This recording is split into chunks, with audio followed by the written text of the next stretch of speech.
Hi guys, welcome back to my YouTube channel. അപ്പോൾ നമ്മൾ ഇന്ന് പനീർ ബട്ടർ മസാലയുടെ വീഡിയോ ആയിട്ടാണ് വന്നിട്ടുള്ളത്. അപ്പോൾ ഞാൻ എൻ്റെതായിട്ട് രീതിയിലാണ് കാണിക്കുന്നത്, പ്രൊഫഷണൽ ആയിട്ടുള്ള ഒരു രീതിയിലല്ല ചെയ്യുന്നത്. അപ്പോൾ എൻ്റെ ഒരു കൊച്ചു രീതിയിലാണ് ഞാൻ നിങ്ങൾക്ക് എൻ്റെ പനീർ ബട്ടർ മസാല പരിചയപ്പെടുത്തി തരാൻ പോണത്. അപ്പോൾ നമുക്ക് ചെയ്യാം. അപ്പോൾ നമ്മൾ പനീർ ബട്ടർ മസാലയ്ക്ക് വേണ്ട ഇൻഗ്രീഡിയൻസ് ആണ് പരിചയപ്പെടുത്തി തരാൻ പോകുന്നത്.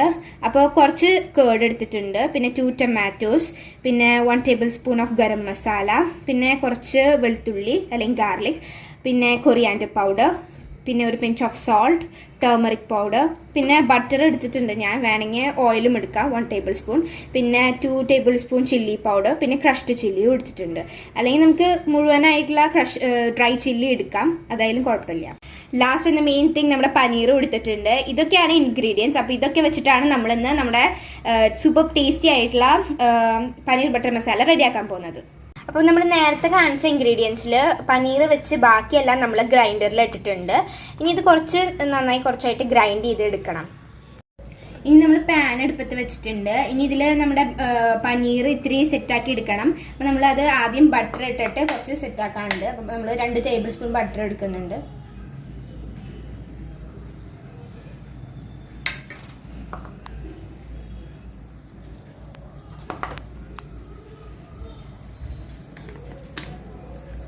കുറച്ച് സ്പൈസസ് ഇടുന്നുണ്ട് കേട്ടോ, നിങ്ങൾക്ക് വേണമെങ്കിൽ ഇട്ടാൽ മതി, ഇമ്പോർട്ടൻ്റ് അല്ല. നമ്മുടെ പനീർ നമുക്ക് ഇടാം.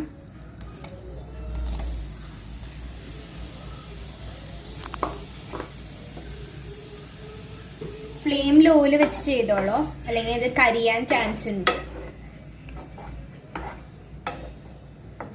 നമുക്ക് ചെറുതായിട്ട് ഫ്ലെയിം ലോയിൽ വെച്ച് സോട്ട് ചെയ്തെടുക്കാം പനീർ. കുറച്ച് മഞ്ഞൾപ്പൊടി ആഡ് ചെയ്തിട്ടുണ്ട് കേട്ടോ. അപ്പൊ നമുക്ക് ഇതിൽ കുറച്ച് കളർ കിട്ടും, കാണാനൊരു ഭംഗിയുണ്ടാവും. പിന്നെ മഞ്ഞൾപ്പൊടി ഹെൽത്തി ആണല്ലോ. അപ്പൊ നമ്മുടെ പനീർ ഞാൻ ബൗളിലേക്ക് മാറ്റിയിട്ടുണ്ട്. അപ്പൊ നമ്മൾ കണ്ടോ, ഇത് ചെറുതായിട്ട് ബ്രൗൺ ആയിട്ട് വന്നിട്ടുണ്ട്. ആ ഒരു കൺസിസ്റ്റൻസി ആവുമ്പോൾ നമുക്ക് പനീർ എടുത്തിട്ട് ഇങ്ങനെ ബൗളിലേക്ക് മാറ്റാം. നമ്മൾ നെക്സ്റ്റ് വീണ്ടും പാൻ എടുത്തു. ആ പാനിലേക്ക് നമ്മൾക്ക് കുറച്ച് ഓയിൽ ഇട്ട് കൊടുക്കാം.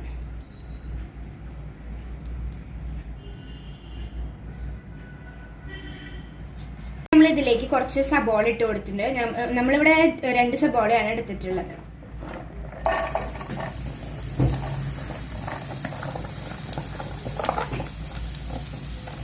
ഈ സബോള നന്നായി സോട്ട് ചെയ്ത് കൊടുക്കണം.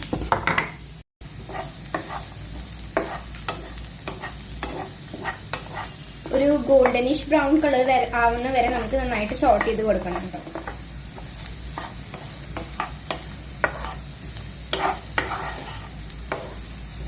അപ്പോൾ ഇതൊരു ഗോൾഡനിഷ് ഒക്കെ ആയിട്ട് വന്നിട്ടുണ്ട്. അപ്പോൾ നമുക്കിതിലേക്ക് സോൾട്ട് ആഡ് ചെയ്ത് കൊടുത്തു ഞാൻ. ഇനി കുറച്ച് മഞ്ഞൾപ്പൊടി ഇട്ട് കൊടുക്കാം. ടേമറിക് പൗഡർ കുറച്ച് എടുത്തിട്ടുണ്ട്. പിന്നെ നമുക്ക് ഇതിലേക്ക് മുളക് പൊടി ഇട്ട് കൊടുക്കാം, ചില്ലി പൗഡർ.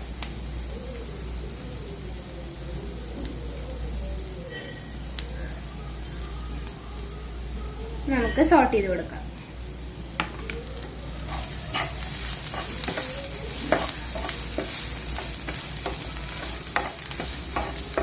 നമ്മുടെ ഇതിലേക്ക് നമ്മൾ നേരത്തെ തയ്യാറാക്കി വെച്ച മിക്സ്ചർ ഇട്ട് കൊടുക്കാൻ പോവുകയാണ്.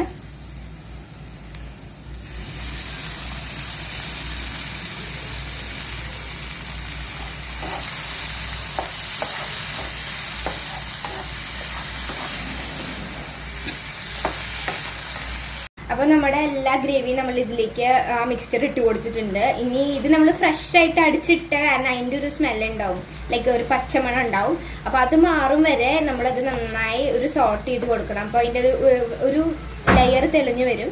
അപ്പോൾ നമുക്കിതിലേക്ക് കുറച്ച് വെള്ളം ആഡ് ചെയ്ത് കൊടുക്കാം. അപ്പോൾ ഇത് കുറച്ച് ഡ്രൈ ആയിട്ട് വന്നിട്ടുണ്ട്. അപ്പോൾ നമുക്കിതിലേക്ക് ബാക്കിയുള്ള ഗ്രേവിയിലത്തെ കുറച്ച് വെള്ളം ഉണ്ടായിരുന്നു, അതിട്ട് ഒഴിച്ചു കൊടുക്കാം.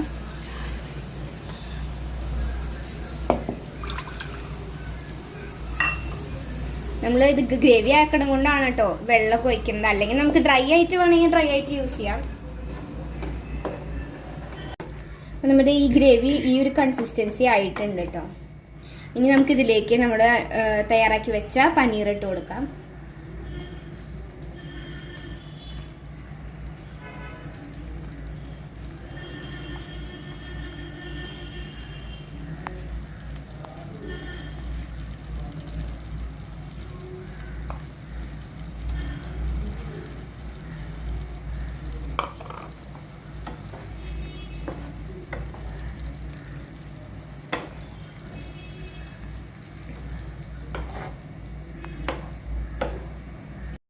അപ്പോൾ നമ്മുടെ ഈ ഒരു കൺസിസ്റ്റൻസിയിൽ ഇച്ചിരി കട്ടിയായിട്ടുള്ള ഒരു ഗ്രേവി ആയിട്ടാണ് ഇപ്പം ഇരിക്കുന്നത്. ഇനി കുറച്ചും കൂടി നല്ല ലൂസായിട്ടുള്ള ഗ്രേവി ആയിട്ട് വേണമെങ്കിൽ നമുക്ക് കുറച്ചുകൂടി വെള്ളം ആഡ് ചെയ്ത് കൊടുത്ത് തിളപ്പിച്ചാൽ മതി.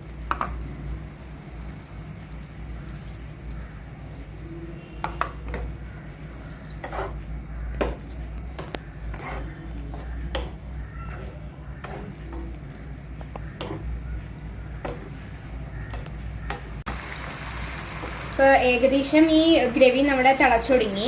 അപ്പോൾ ഇനി ഇത് റെഡി ആയിരിക്കുകയാണ്.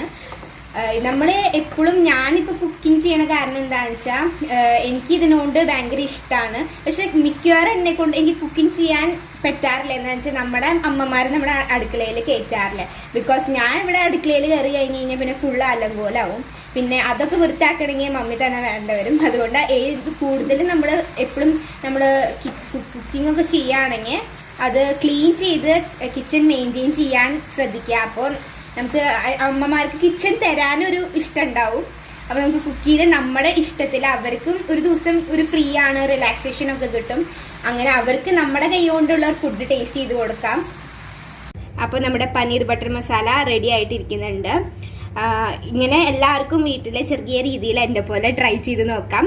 അപ്പോൾ വലിയ രീതിയിലല്ലെങ്കിലും നമ്മൾ ചെറിയ രീതിയിൽ നമുക്ക് ഇഷ്ടമുള്ള സാധനം പ്രിപ്പയർ ചെയ്ത് കിട്ടും. അപ്പോൾ ഞാൻ കഴിച്ചു നോക്കിയിട്ടോ, എനിക്കിഷ്ടമായി, നിങ്ങൾക്കും ഇഷ്ടമാവുമെന്ന് വിചാരിക്കുന്നു. ഒരു പുതിയ വീഡിയോ വരുന്നവരെ എല്ലാവർക്കും ടാറ്റാ, ബൈ ബൈ.